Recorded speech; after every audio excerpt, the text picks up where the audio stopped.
Press conference for EFC 49, live from Carnival City, Johannesburg. Thank you to all the fans for coming out to Carnival City tonight. That was one hell of an event, and congratulations to all the athletes that took part. Performance bonuses are awarded to Wesley Hawkey, JP Base, plus Mostat and Buthelezi. And fight of the night is awarded to the middleweight clash between Mzansi Luangwa and Mark Kumba. Questions, guys? First question is for Yannick Bahati. Congratulations on a very impressive win.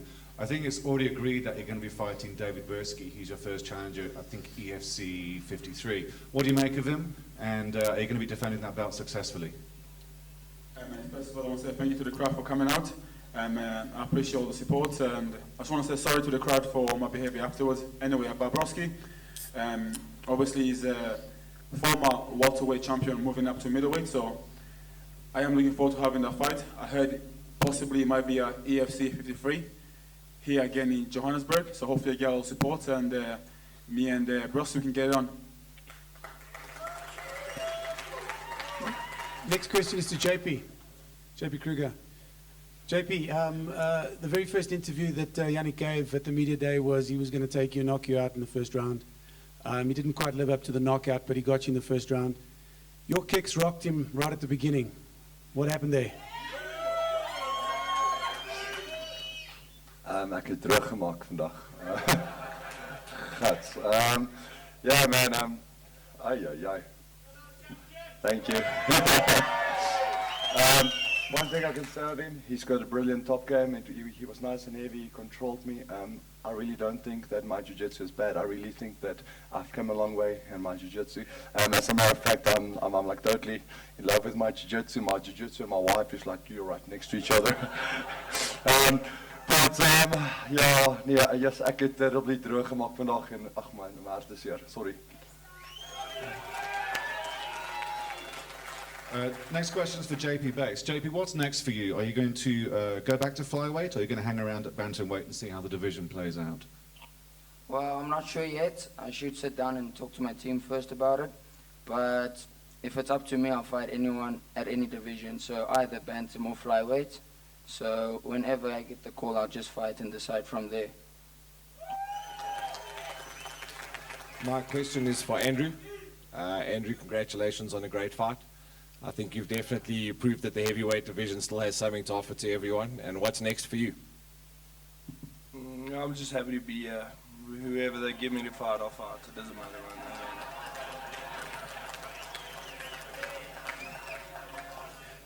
Cara, this question's for you. We've been documenting the saga between Gordon Rudman and Patrick Luandala.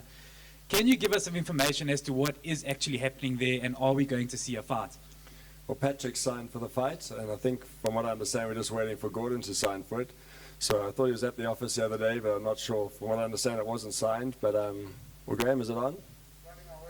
Not 50-50, yeah. Not signed yet. So one side signed, we're waiting for the other side, but let's see what happens with Gordon. Next question's for Temba Garimbo. Temba, your teammate's fighting for the welterweight belt at EFC 50. What does he do next? Are you going to move class as well, or are you going to see if you can fight as often as possible? Martin is fighting Triggers at EFC 50. He's going to take that belt. For me, I respect the guys in front of me, and I respect my teammates. I'm just going to fight two divisions for now, lightweight and welterweight, and I just improve my record and go on from there, get experience as much as I can.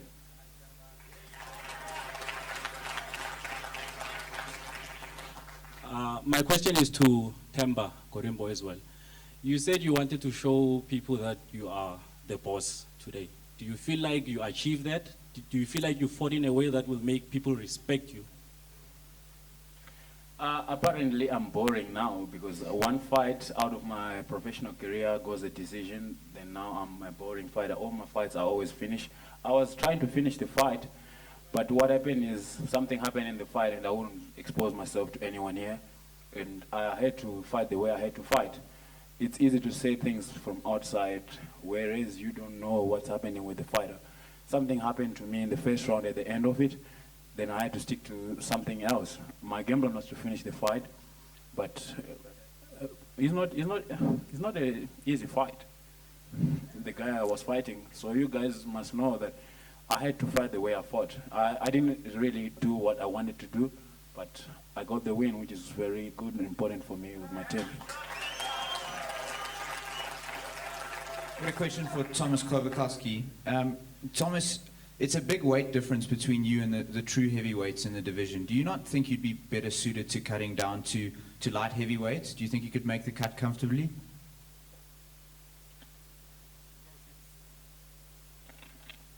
Of course, it's my second lose in EFC. If something it's not going under the plan, so we need to make some changes. I think that I need to come back to my gym, sit with my coach, and thinking about this.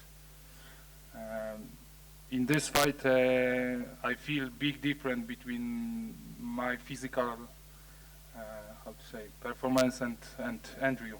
Andrew was 9 kilo more heavy than me, so I feel this different. Yeah, now it's too fast to say. I need to sit with my coach and think about this.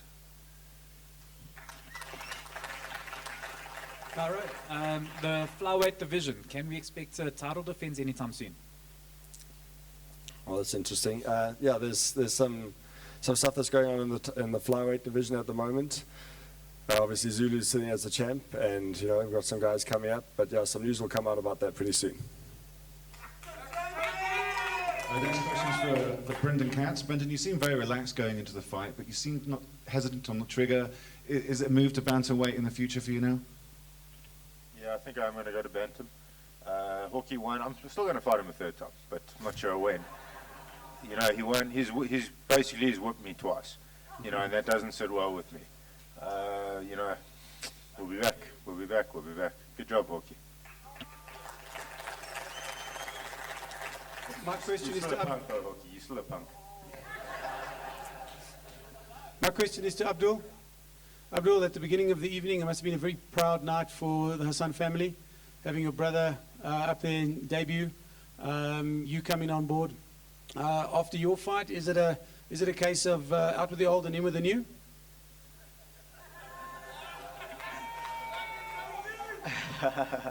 Old. I still think I'm 18 years old. I'm far from giving up. Taking the fight at JP, I had 2 weeks to cut about 10 kgs. There's no excuse because I had a different opponent. My opponent had changed, so I had 2 weeks to cut the weight, and it was a very hard cut. But take nothing away from JP. I mean, the boy came, he performed. I was very impressed. He got the win at the end of the night. But I've been in EFC since EFC 14. I've had my ups and downs at EFC, and I've kept pushing on, and this is the first time. I've never asked for it before, but I want a rematch where I can have a proper camp and get this going properly. Whenever I come out, I always perform for fight of the night, performance of the night. I wasn't able to deliver that because I felt I didn't have enough time to prepare for my opponent, but if he wants, I'll meet him at 57 kgs. If he wants, I'll meet him at 70 kgs. If he wants, I'll meet him at 61 kgs. It doesn't matter. I'll fight him. Next question is for Joe Cummins. Joe, it seemed the clinch work kind of prevented you from mounting your offense. What went wrong in your opinion, and what do you need to work on now? I don't believe I need to work on anything, to be honest with you. I feel that, if I'm being honest, I lost the decision. I didn't lose the fight. He played safe for the whole of the fight. Considering he's supposed to be a really good grappler, he didn't go for nothing. I didn't feel in danger at any point.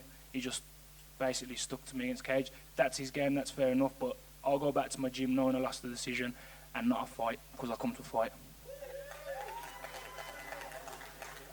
Next question is for Wesley. I won the fight. Wesley, I think congratulations first of all on the fight. You came out and you really pressed home your game plan. Did it go exactly as you planned it to go, or did you just do it on the fly? But it's definitely the best we've seen you in some time. We did plan 3 rounds. That's just the mindset to the thing. Nothing was done brutally in that fight. Just We're good. We're not good mates, but we're not twats to each other, if you can put it in that sense. And yeah, man, at the end of the night, I took the win. If he wants the rematch, I can broadcast it again on Instagram that I accepted again. But hey, shot for the fight, Brendan. My question's for Mr. Kruger, JP Kruger. JP, there's always a talk about is there ring rust, isn't there ring rust, and coming off almost a year straight into a title fight, did you feel rusty at all coming into this fight on the night? You were phenomenal in the stand-up, which is why I think Yannick took it to ground. Did you feel a little bit rusty on the ground, I suppose is the correct question? No, not at all. I can really not blame nothing to ring rust today. No, not at all. My coaches, they prepared me mentally, especially Coach Chris and Coach Juan. They like kept telling me that it is important for my mind to be as strong as my body is. And yeah, man, there has to be a winner, there has to be a loser, and I made a mistake and I paid for it tonight. Sorry. A question for Andy van Zyl. Andy, Elvis Moyo is seen by many as the #1 contender at the moment, and you obviously beat him. Where does that leave you? Do you think you're ready for another shot at the title? I think that Elvis Moyo is a really good competitor, and I think he got overlooked, to be honest, for that title fight. He's a great athlete, and I think his game has improved tremendously, since the last time I fought him. I think he's going to be a super dangerous athlete. EFC 50, that's going to be a crazy fight. So, as I said, I'll take on any comers. It doesn't really matter. There's questions for Yannick Bahati. Yannick, it seemed as if you were going to absorb JP's striking and wait to shoot for the takedown and take him to the ground. Was that the game plan? Because you said he was a white belt on the ground. Did you mean that? Obviously, I do believe JP is a purple belt in Jiu-Jitsu. So what I meant by that is, I'm not trying to be arrogant. What I meant by that is JP is very good on the ground, but I felt threatened by him if I was on top in a close guard position. As many of you guys know, he's won many fights by submission due to armbars and triangle.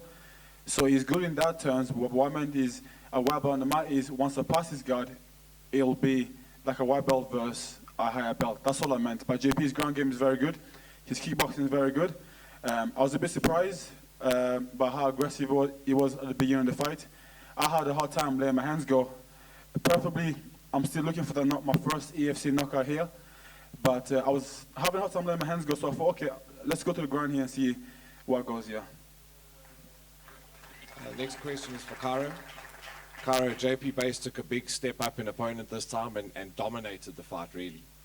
Where does that put him in the conversation in the flyweight division? I mean, he has to be pretty close to up there. I know the division's pretty much on hold at the moment, but where does he go from here? Yeah, for sure. I mean, it's a huge win for JP. When we were putting this fight together, it was a risky fight for Abdul to take, but it was obviously we appreciate him taking it, and for JP it was a great opportunity. Abdul's a great competitor, and for sure puts his name up in lights. Another question for Yannick. Very vocal leading into the fight, saying you're the best middleweight in the division. I mean, the best, yeah. Including Soulja Boy. You included Soulja Boy in that comment. Do you think you've got what it takes to beat him, truly?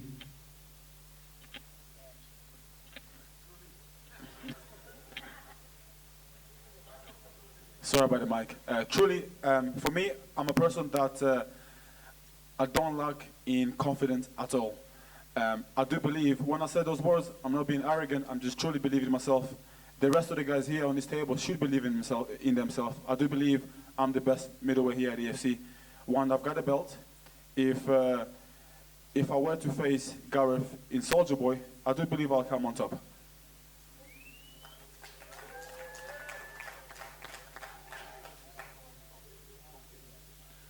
Next question is for Wesley. Wesley, that was one of the most impressive finishes you've ever performed in the Hexagon. What has been the change in your stand-up and your ground game? Is it still the move to Toti going so well for you? The move to Toti is, yeah, it's still good. The stand-up was good because I wasn't really able to do any pad work for about 3 weeks before the fight because of injuries. which the organization knows of.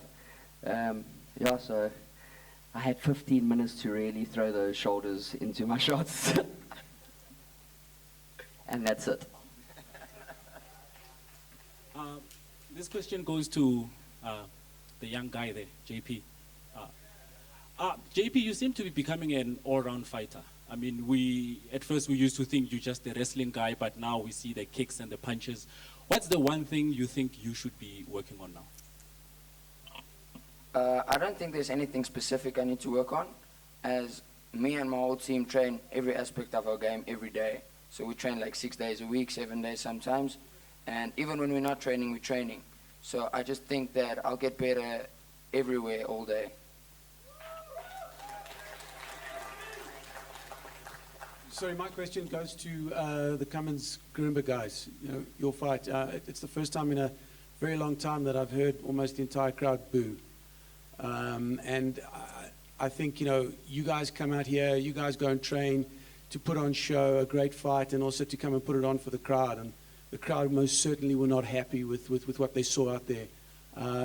Collectively, I mean, I know you've both mentioned there's a win and, you know, you weren't allowed to play the game plan. But this is, you know, the fans come out here to watch you guys perform, and you guys didn't. As for me, I had to stick to my game plan, you know. Like, my game plan was to finish him. I can even tell you I wanted to finish him with a dust choke. And what happened to me, I'm not going to tell you what happened. But in the first round, something happened to me, then I couldn't. If you saw on the last shot of the first round, he did something, then I was hurt. Then I had to switch to my game plan, that is to grind. I'm a grinder, I accept it, and I had to do what I had to do. As for Joe Cummings, he was supposed to strike. I'm not going to go out there and strike with him. I'm not a striker. And as for the crowd, I'm sorry for the thing, but at the end of the day, sometimes you have to fight 3 rounds. I haven't been in 3 rounds in my whole career. This was my first time to go 3 rounds. I always finish my fights, I always come to fight, but I had to. It's also good for me for my experience. My next question's for Wesley. As I said before, I feel like I didn't have a fight. I've had more injuries doing the gardening than that fight. Literally, he's hugged me for the whole 3 fights. He didn't progress. There was no subs thrown up. I threw up more subs than him, and I was standing on my feet defending takedowns. Hey, at the end of the day, that's his game plan. Like he said, he's a grinder. That's what he wants to do. I come here to fight. I come here to entertain fans. If I wanted to do something safe, I'd play badminton. I'm a fighter. That's what I do. Listen, Joe Cummings. Listen, it's MMA. If you have something to do, you have to do something. If I'm grinding you, you have to do something to get up there and try to fight. You were staying there in the clinch. If you want a rematch, I'll give it to you and I'll fight you again. Lightweight, welterweight, anything, and I'll beat you up. That's what I just said. If you was listening to me, I said that's your game plan, that's what you do, that's fair enough. I said, I don't come to do that, I come to fight. You're agreeing with your own thing. You didn't do nothing in that game. You were weak. For the ones with the brain, you understand what I'm saying. And the ones that are weak can say what you're saying.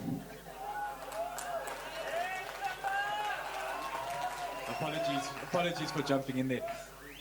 Wesley, we always quite used to hearing you call someone out at a press conference. Who's next? I call myself out. Yeah. No, you know what? I'm going back to Durban. I'm going to be thinking about my fighting career very hard. I am a family man. Family comes first. My business comes first. So yeah, I got a lot of hard thinking to do when I get back to Durban. So don't worry, guys. No one's getting caught up. Come on, bro. I didn't hit you that hard. You don't need to quit just yet. With the injuries in MMA these days, I don't know. It's not worth it to get injured like Cedric Doyle got injured in the Cape Town fight. It's definitely not worth it. Thanks. There's questions for Brendan Katz. Brendan, will the retirement of Nick Durant change the way you fight going forward? I mean, has it affected you badly, or do you think it's will he kind of still coach you, or are you going to have to make other plans for your stand-up? Nick's retired from professional boxing. You know, it's sad for the sport. It's really a huge step backwards for the sport of boxing in South Africa. You know, my head coach is Shwai, you know, so Nick helped out a lot with the boxing, but it wasn't the whole game. You know, I'm sad that he's retired, but, you know, I'm still going to be around. Next question is for Caro. Caro, obviously the next event is the big one, EFC 50 in Sun City. We know now that Drickus and Martin will be facing off for the welterweight bout. Is there anything else that's exciting that we can look forward to? There's a host of good fights on that card. We've got Michiel Opperman versus Rafael Haratek. We've got Shana Powers versus Nicole Designy. Chad Hennekom versus Keenan Errol. Rob Potts versus Van Damboy. Elvis Moy versus Ricky Macholis. And there's some more to come. So I mean, it's going to be a killer card on the 17th of June.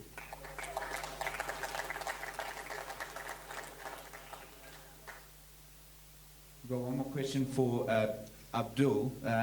Abdul, Brendan right next to you said he's looking to make the drop down to bantamweight, and I've seen Graham Cartmel get to next to me get really excited. So is that something you'd look at? Give us your thoughts on maybe facing Brendan. Snap. Guy's sitting right next to me, dude. What do you want me to say? I don't know. Brendan's an amazing guy. I mean, my first fight in EFC, and he didn't even know me, and he came out to help me train at Tap Out Dojo. And but if it's what you fans want, Call him out. he's my boy. I ain't gonna call him out, but he's my boy. You put the right figures down, and we'll talk about it. All right, that's it for EFC 49, but don't go anywhere because David Bursky, Drickus du Plessis, and Martin van Staden are coming up here to talk about the next press conference. Thank you. This is the Extreme Fighting Championships Mega 50th event. EFC 50, live from the ultimate destination, Sun City. The vacant welterweight title is on the line as the most electrifying young superstar in the EFC, Drickus du Plessis, steps into the title spotlight as he aims to be crowned the youngest EFC champion. But an MMA icon is determined to block the young star's path to glory as Martin the Punisher van Staden, a man seeking retribution, plans on smashing his way to victory and claiming EFC gold for himself. It's the new generation taking on the old guard as Drickus du Plessis goes head-to-head with Martin van Staden. EFC 50, 17 June, live from Sun City. Tickets and broadcast information at efcworldwide.com. EFC 49, proudly brought to you by BetExchange.com, the ultimate sports betting bookmaker, in association with GNC Supplements, peak performance down to a science, 7 Stars Energy Drink, the new exclusive energy drink of the Extreme Fighting Championship, RDG, Rex, Diff, and Gearbox, proudly bringing you the Hexagon Girls, AG Mobile, the official mobile and tablet partner of the EFC, Aquavita Mineral Water, pure hygienic mineral water, Fireball number 6, the official shooter of the EFC, and Carnival City, your ultimate carnival experience, with special thanks to the following partners: